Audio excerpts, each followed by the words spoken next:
Alkitab adalah buku yang penting, tetapi sangat panjang. Ya, Alkitab merupakan kumpulan dari banyak kitab yang ditulis dalam jangka waktu yang panjang, tetapi semuanya bercerita tentang satu kesatuan kisah. Jadi, seperti apakah kisah Alkitab? Kisahnya dimulai dengan memperkenalkan kita kepada Allah, Sang Pencipta dari segala yang ada dengan rancangan yang indah. Dan Ia memiliki kuasa untuk mengubah dari dunia yang gelap dan kacau sebelum diciptakan menjadi indah dan teratur dengan taman yang penuh dengan kehidupan. Dan sebagai puncak dari penciptaan, Allah menunjuk makhluk yang disebut manusia. Atau dalam bahasa Ibrani, Adam. Mereka diciptakan menurut gambar Allah. Yang artinya mereka ditugaskan untuk berkuasa atas dunia yang indah ini atas nama Allah dengan memanfaatkan segala potensinya agar tercipta dunia yang lebih indah dan teratur. Inilah kisah tentang manusia yang menggunakan kemampuannya untuk menjalankan tugas yang bermakna dan menghasilkan kehidupan.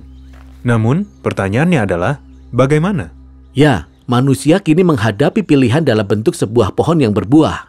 Manusia dapat bekerja bersama Allah dan hidup dalam kebebasan dengan mempercayai Allah yang tahu mana yang baik dan yang jahat. Atau, mereka dapat mengambil alih kekuasaan dan menetapkan sendiri mana yang baik dan yang jahat, tapi Allah sudah memperingatkan bahwa mereka bisa mati karenanya. Tetapi mereka malah mendengarkan suara dari makhluk yang gelap dan misterius yang berkata, "Pilihannya mudah, makan buah itu, maka engkau akan mendapatkan kekuasaan dan kebebasan untuk memerintah atas dunia dengan caramu sendiri."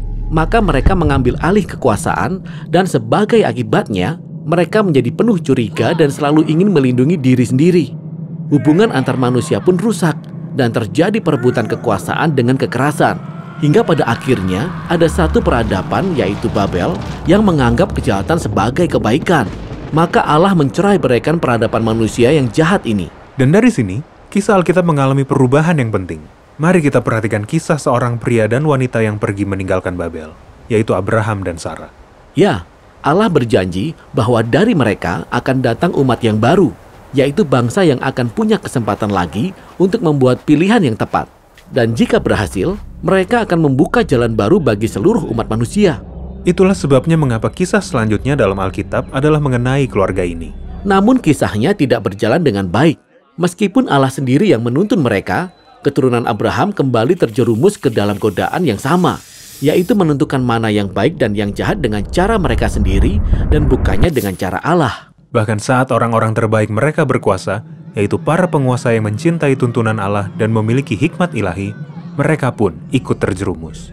Oleh sebab itu, bangsa Israel diperingatkan oleh nabi-nabi mereka sendiri bahwa pilihan mereka akan membawa mereka kembali ke Babel. Tapi kali ini sebagai tawanan yang takluk dan hidup dalam pembuangan. Dan itulah yang terjadi. Bahkan ketika Allah sendiri yang menuntun mereka, bangsa Israel tetap gagal. Jadi, siapa yang bisa berhasil? Nah, para nabi berkata bahwa kisahnya belum selesai. Allah akan mengutus pemimpin baru bagi bangsa Israel. Ia akan memperbaiki kegagalan mereka dan mengubah hati serta pikiran mereka agar dapat membuat pilihan yang tepat. Demikianlah akhir dari bagian Alkitab yang disebut Perjanjian Lama. Tetapi janji-janji ini masih belum digenapi. Lalu kisah Alkitab berlanjut ke Perjanjian Baru. Kita diperkenalkan dengan seorang pria dari garis keturunan Raja-Raja Israel, Yesus dari Nazaret. Dan ia berkata bahwa ialah yang akan menggenapi janji-janji tersebut. Ia melawan kejahatan yang gelap dan misterius yang telah menguasai seluruh umat manusia.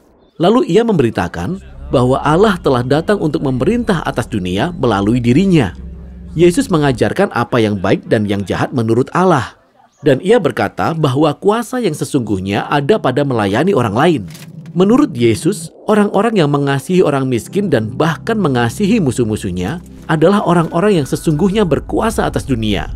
Perkataan Yesus ini sangat membingungkan, tetapi juga sangat indah. Begitu pula dengan pernyataan dalam kisah Yesus, bahwa ia adalah Allah yang menjadi manusia bagi bangsa Israel dan bagi seluruh umat manusia. Karena kita tidak akan pernah bisa menjadi seperti dia. Ia datang untuk menanggung akibat dari kejahatan kita ke dalam dirinya. Dan kasihnya yang penuh pengorbanan terbukti lebih kuat daripada kejahatan, bahkan daripada kematian itu sendiri. Jadi kini umat manusia dihadapkan pada pilihan yang baru. Dalam bentuk sebuah pohon yang baru. Jadi pertahankan cara yang lama sebagai manusia, atau cobalah cara yang baru ini. Dalam kisah ini, mereka yang memilih jalan Yesus merasa dikuatkan oleh kuasa Allah sendiri. Mereka tahu bahwa orang-orang yang dikasihi dan diampuni oleh Allah akan dapat mengasihi dan mengampuni orang lain sebagai balasannya. Gerakan Yesus menyebar dengan cepat ke seluruh dunia, membentuk jemaat-jemaat baru yang mengikuti jalan Yesus. Namun mereka menghadapi masalah. Dari luar, ada penganiayaan oleh orang-orang yang berkuasa. Dan dari dalam, ada kebingungan, bahkan kompromi. Ya, karena mengikut Yesus itu sangat sulit. Oleh sebab itu, para rasul yang memimpin gerakan ini menulis surat untuk menenangkan dan untuk menantang para jemaat ini agar tetap setia pada jalan Yesus yang sulit ini. Dan mereka diajak untuk berharap pada hari di mana Yesus akan datang dan mengubah segalanya. Jadi Alkitab diakhiri dengan menuntun kita ke masa depan, di mana semua kesalahan diperbaiki, semua kejahatan diberantas, surga dan bumi menjadi satu, dan umat manusia dapat memerintah atas dunia bersama-sama dalam kasih dan kuasa Allah.